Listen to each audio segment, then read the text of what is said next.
you. Okay, everybody, now, today's show revolves around one simple question. You all think you're so smart. You think you can tell a man from a woman? Can a man ever be as glamorous as a woman? We have 13 beautiful women on our show today. Only the catch is that some of them are actually men. Now, do you think you're going to be able to tell the difference? I mean, you think you know how to tell the difference between a man and a woman, don't you? Yeah. Do you think so? Yeah. Oh, yeah? We're going to try to find out whether you really know or not. By George, Amal is pregnant with twins. Welcome to Access Hollywood. When we heard that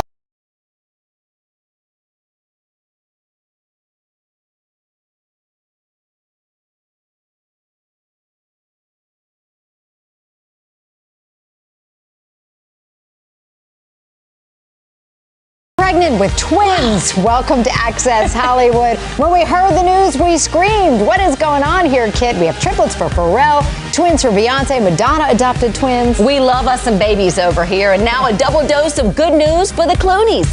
5 months along. That's Amal just a week ago, hiding any sign of pregnancy.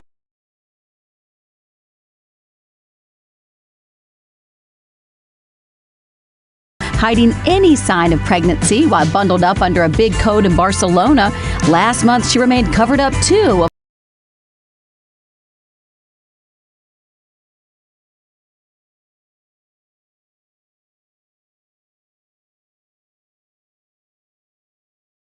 Of course, it is winter, but she hasn't been totally under wraps. Also in January, she posed wearing this floral mini. Her pregnancy wasn't quite visible, but the dress did have a loose fit. Her pregnancy wasn't quite visible, but the dress did have a loose fit. The 39-year-old is due in June. And it's also important from the perspective of deterring future perpetrators from committing these crimes. You know, if ISIS fighters thought that they would be sitting in the dock in The Hague for the crimes that they commit, then wouldn't they be less likely to commit them?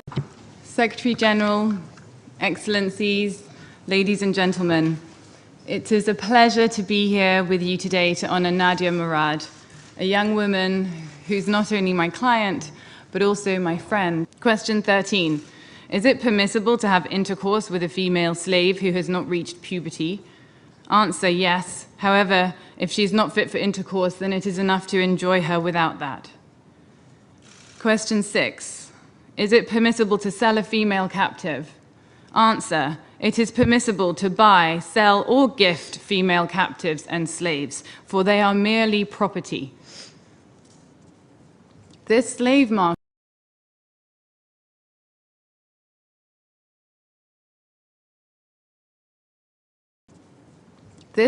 market is still running today, just a few hours away by plane. Excellencies, ladies and gentlemen, this is the first time I have spoken in this chamber and the first time I've had a chance to address a crowd in front of the UN Secretary General. I wish I could say that I was proud to be here.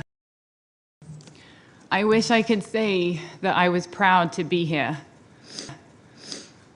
But I'm not. Here are the nominees for performance by an actress in a leading role. Julianne Moore, Still Alice. I wish I could say that I was proud to be here, but I'm not. And the Oscar goes to Julianne Moore, Still Alice.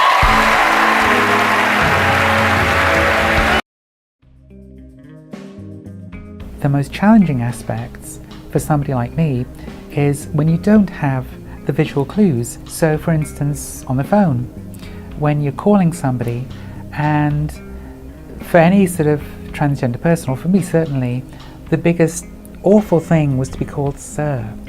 And so I wanted to try and remove any sort of ambiguity about whether I was male or female.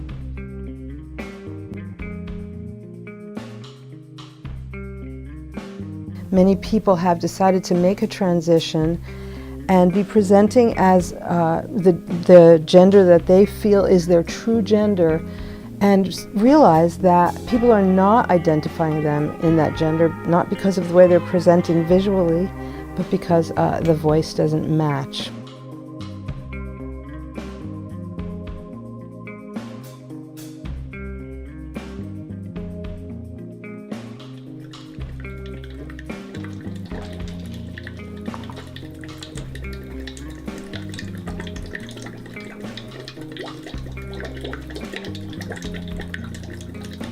feel like I got caught kind of in like the mid-range of my throat.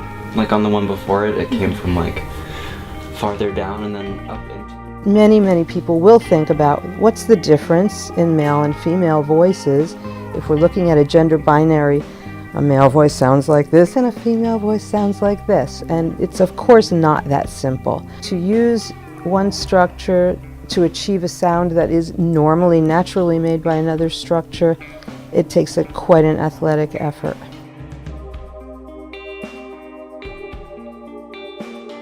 About 80% of our clients are in a male to female transition. With that transition, we want to get the client to use the vocal tract in a smaller way. So there are exercises for occluding the vocal tract to make a smaller area for the resonance, and that might involve using straws and different things to phonate with. And basically the goal is to get the resonance forward up into what they call the mask. Can you feel the buzz in your lips? Can you feel the vibrations in your face rather than feeling them here?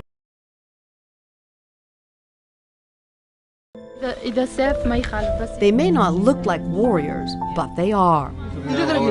Amal Clooney and her client Nadia Murad, an Iraqi farm girl until ISIS devastated her life and thousands of others. I can't imagine anything worse being done by one human to another. Together, they are taking on ISIS.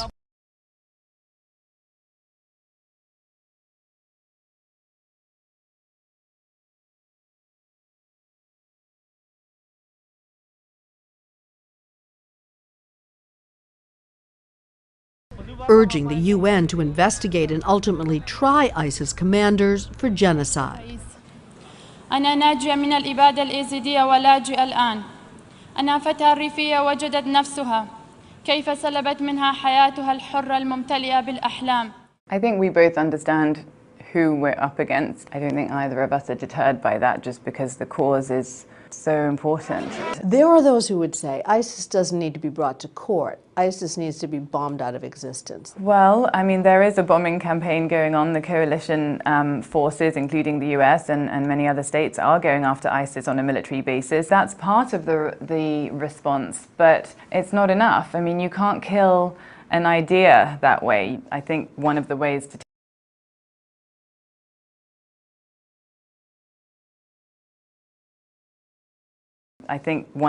to take action against that is to expose their brutality and their corruption, and partly you can do that through trials.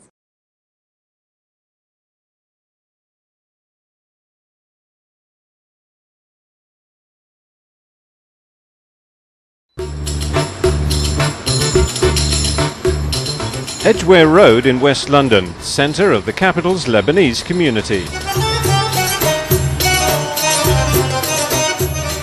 In an apartment not far from the busy Arab-speaking quarter, 3 generations of Lebanese-born women and a recently arrived 4th generation gather to share stories of why they left, how they've adjusted, and the links that still tie them to home.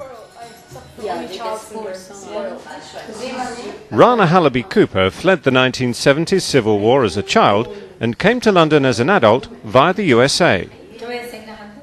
We all love Lebanon. You know, it's one of these countries that people rave about. Lebanese, when they go abroad, they're constantly saying how great Lebanon is and how wonderful it is. And for example, when my parents come to visit the UK, they say, oh, we have beautiful things like this in Lebanon. You know, wherever they are abroad, they're always comparing things to Lebanon. She's now been here for 10 years. London's a very cosmopolitan city, so I think it's a city that makes integration quite easy. We have friends from we have a lot of Lebanese friends. Our close friends, I would say, are mostly Lebanese, but we have a lot of friends from a lot of different places. She says there's only one thing in the UK that she can't get used to. The transition was pretty okay. I mean, it was difficult at the beginning, of course, just like any other human being moving to a new country. But now it's okay. It's nice. I like it. Her daughter Alice has been brought up in Britain and now aged 18 is beginning to ask questions about her cultural roots. I feel so guilty not to introduce the traditions and the background and the roots to my daughter. I mean, she's 18 and she doesn't know anything about her country, and I feel so guilty. And it's not just in business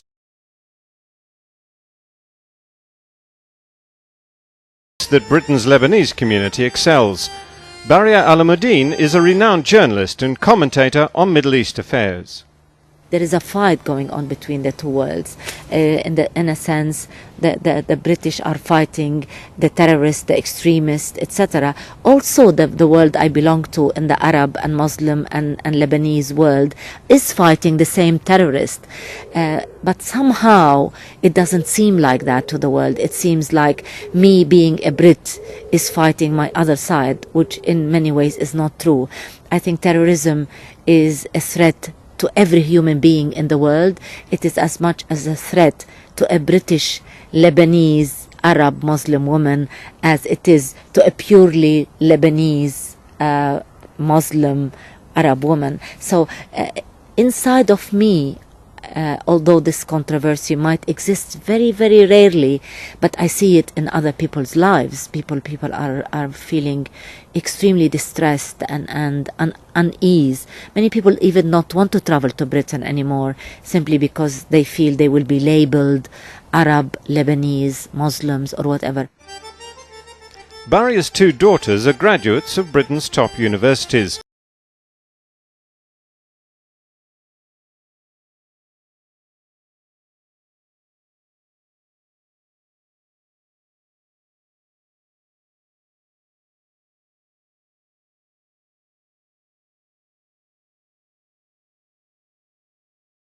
And are now starting their own families, with roots in Lebanon, the UK and their new homes abroad.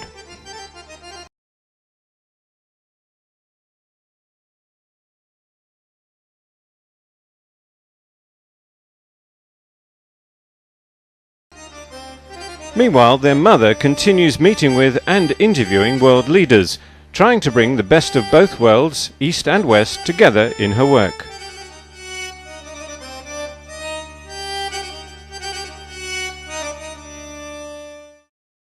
55-year-old George always famously said he wasn't going to marry, and from that little exchange back in '97, it seems kids weren't in the plan either. But of course, his non-marriage plan all changed with Amal. What made you say she's the one? When did you know she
about the Amal Clooney married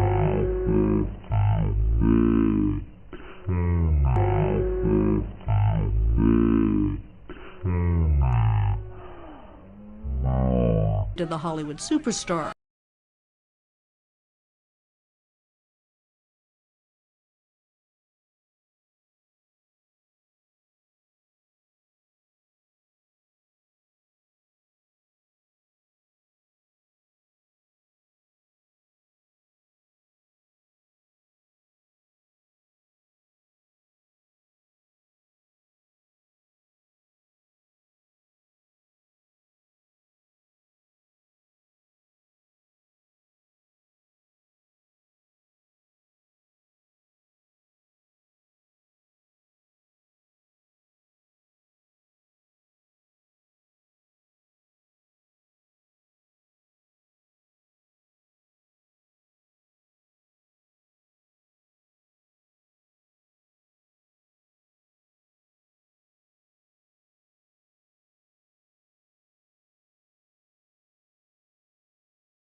We owe great times to good friends, to the glasses that spark conversation, to the ideas that then pour out.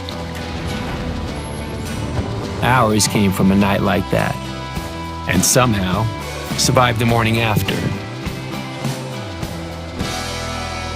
To make our own tequila, one we'd be proud to pass around. It wasn't meant to leave our house, but since we made this for friends, we thought it wouldn't hurt to make a few more. Grab a glass, amigo. Our tequila is your tequila. Our casa is your casa. Today with Randy Gerber, who is going to tell us all about his amazing Casamigos tequila. George and I started really drinking tequila a very long time ago. And it came about when we were building homes in Mexico. And we were staying at different hotels, and bartenders they'd recommend what their favorite tequilas were. There came a point where George said to me, why don't we just make our own? It was never meant to be a business. We decided since we're building homes, we should have our own house tequila. It started out just us drinking it for years without anyone, being able to buy a bottle.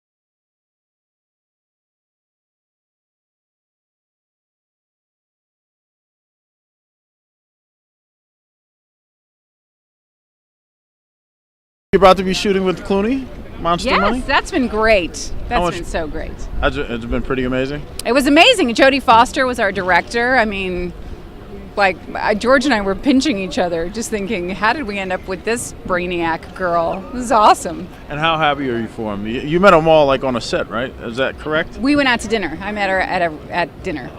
It was amazing. Jodie Foster was our director. I mean, George and I were pinching each other. We went out to dinner. I met her at dinner. Yeah. The approval's there, right? Oh, yes. George doesn't need my approval, but I am quite enamored of her, yes. As a married man, have you seen Amal's influence in him now that you've worked together again? Have you seen Amal's influence in him now that you've worked together again?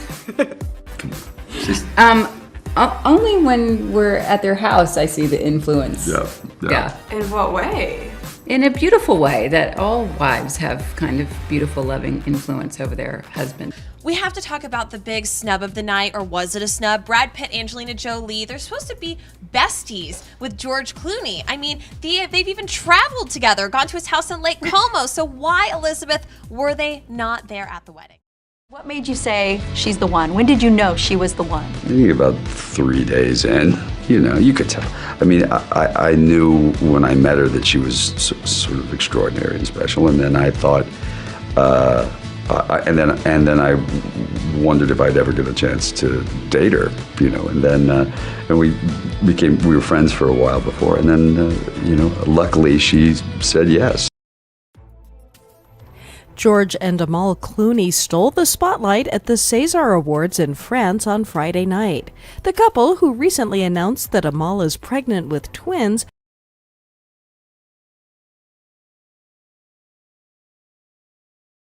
attended the 42nd annual César ceremony in Paris.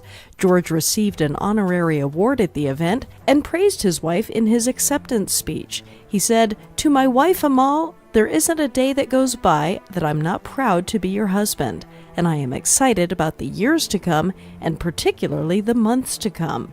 Amal, an international human rights attorney, looked beautiful in a figure-hugging white gown with feather detail that showcased her baby bump.